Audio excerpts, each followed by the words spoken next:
Hey, good morning, everyone.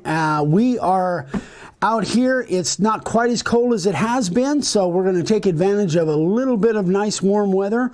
We got a brand new project that we're doing, and this has to do with Ryan and I were in Vegas a few weeks ago, and we stopped in at the Woodcraft store. And you guys probably know of the Woodcraft stores. They're all over the country. I think they got 70 stores across the country.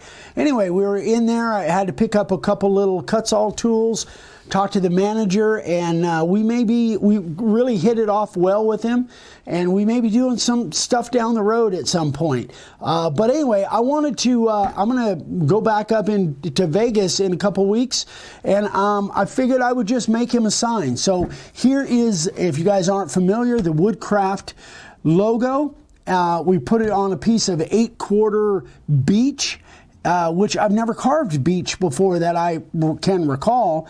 It's fairly hard. It's not the hardest thing out there, but it's a fairly hard board, but it feels really consistent. So I'm kind of curious to how this thing is going to carve. But anyway, I think it's in the 1300s on the Janka scale.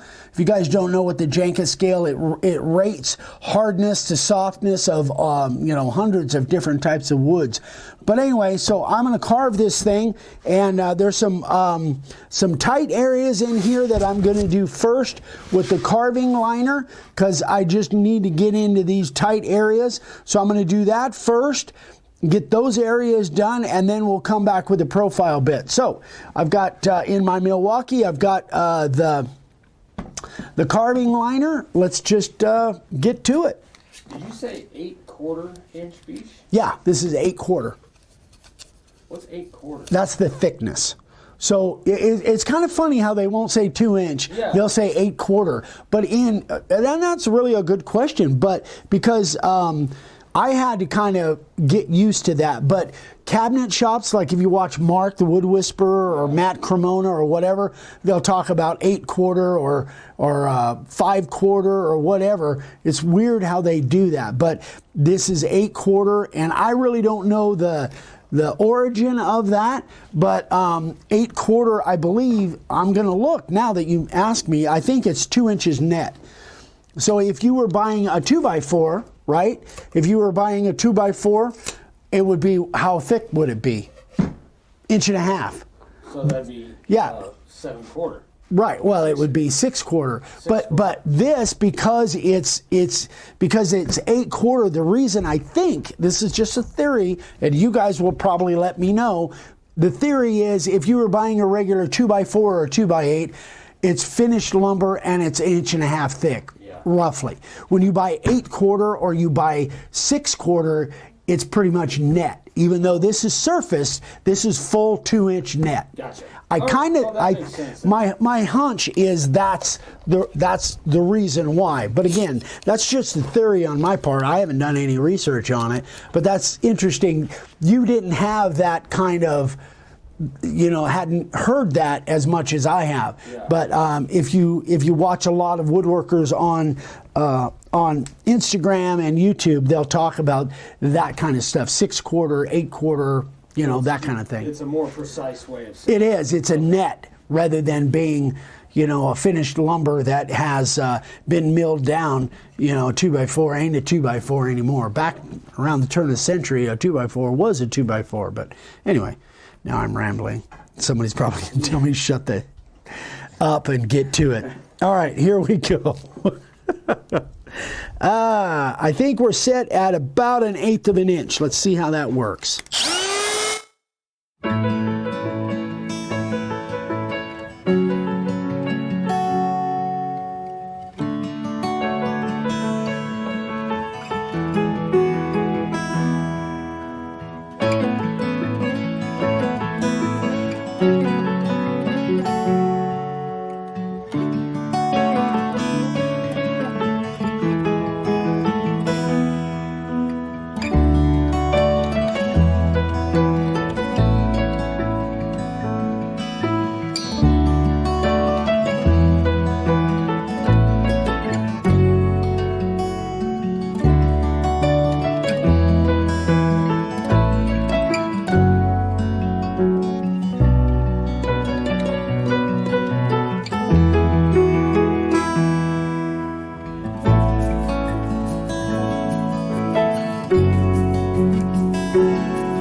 right, guys, I think those are the only areas that are really tight that I needed to use the carving liner. So now we'll come right back. We'll have the profile bit, and we'll finish up the profiling. Be right back. All right, so we got the profile bit in with the little DeWalt, and I've got it set at about 3/16, just a hair over. I'm not sure if that's going to be right. This bit has been sharpened several times, so it cuts a little bit wider, but if I need to adjust it, I'll adjust it on the fly. Let's get it going here. Let me check my battery. We got 2 bars. We're okay for a little bit. Here we go.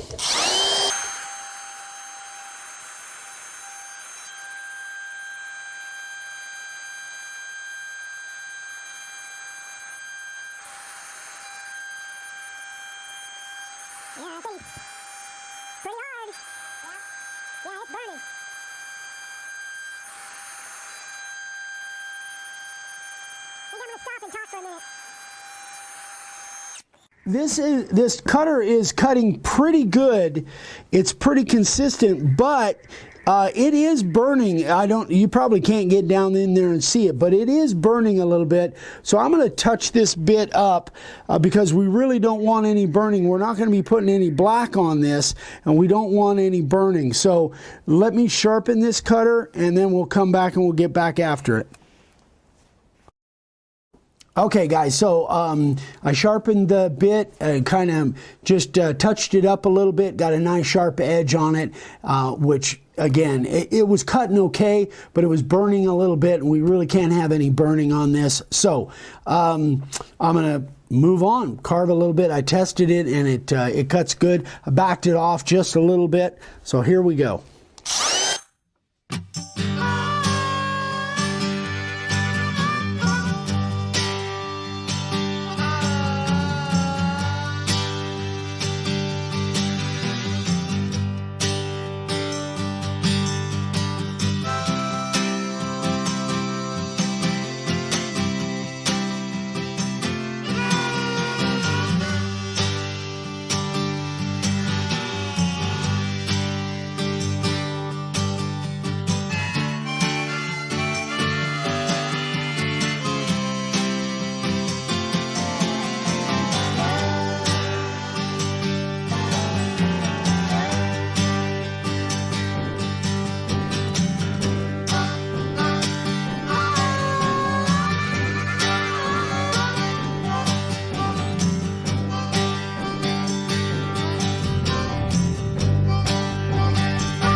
All right, guys. I think what we're going to do is Ryan hasn't had a chance to cut any of this beech.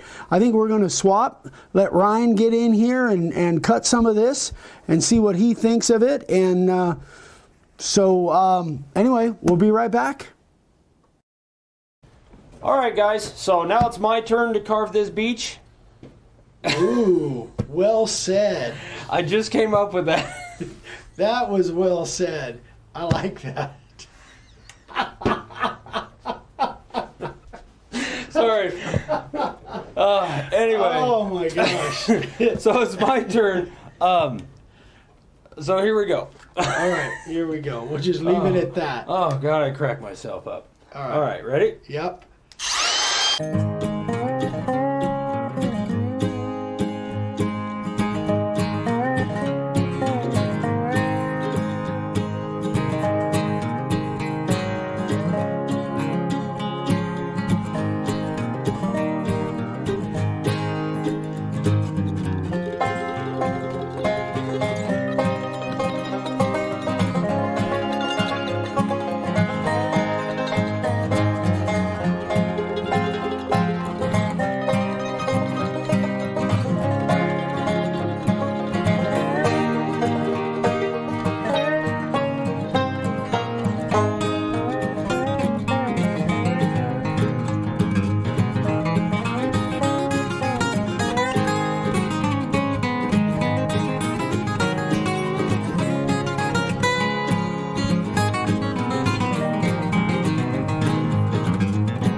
Yeah. All right, so what do you think?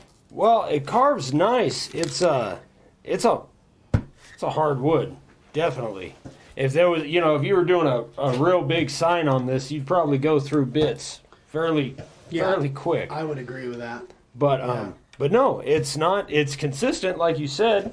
It's just a hard wood, and if you don't keep that router going, man, it burns pretty quick. Yeah, that's the thing with these, and that's a really good point that I was going to bring up. You got to keep that router moving. Yeah. You don't want to go too fast because then you won't be able to hold your line. But you've got to keep that router moving because if it stops for any length of time, it'll start burning. Yeah. Even with a super sharp bit, which that is. So. But no, it Good deal. really does carve nice, and I think it's gonna look really good. Okay. All right, so we'll finish this up, and then we will come back with the next step.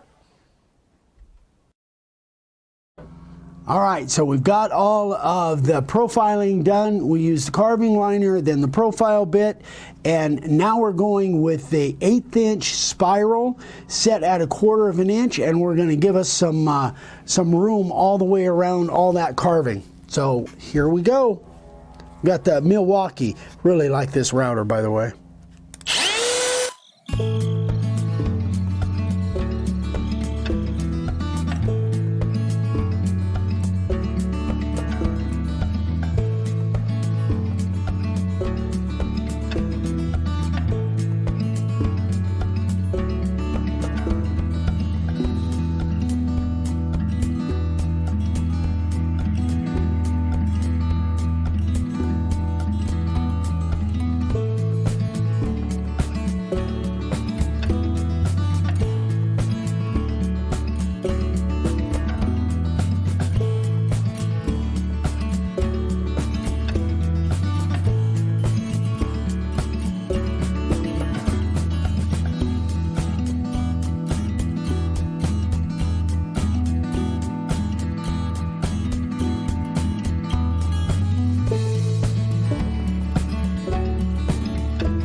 Okay guys, if you hadn't noticed, when I first started over here, I was about 1/4 of an inch, but that was just, it didn't take me long to realize that was just too deep, putting too much strain on that 1/8 inch spiral. So I backed it off. I don't even know what I backed it off to, probably 3/16 or less. Let's take a look. Just a hair under 3/16. Right at 3/16 actually. So then it kind of cut real good. You guys couldn't hear it, but it was really singing. So we're going to finish the rest of this part of it off camera. Then when we come back, we'll take the next step.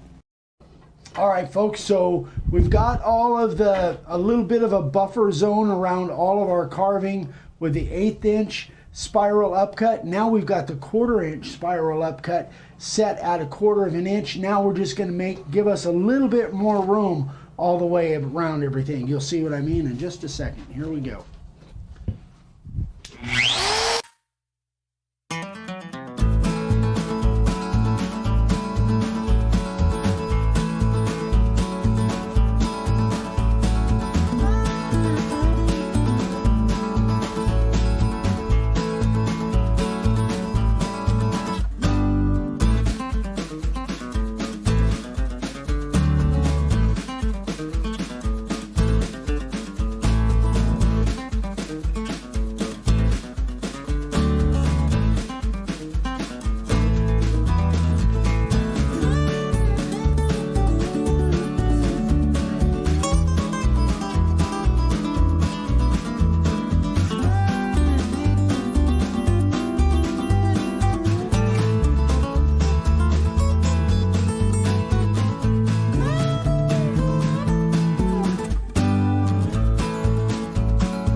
So that is, Ryan, would you hand me my hat?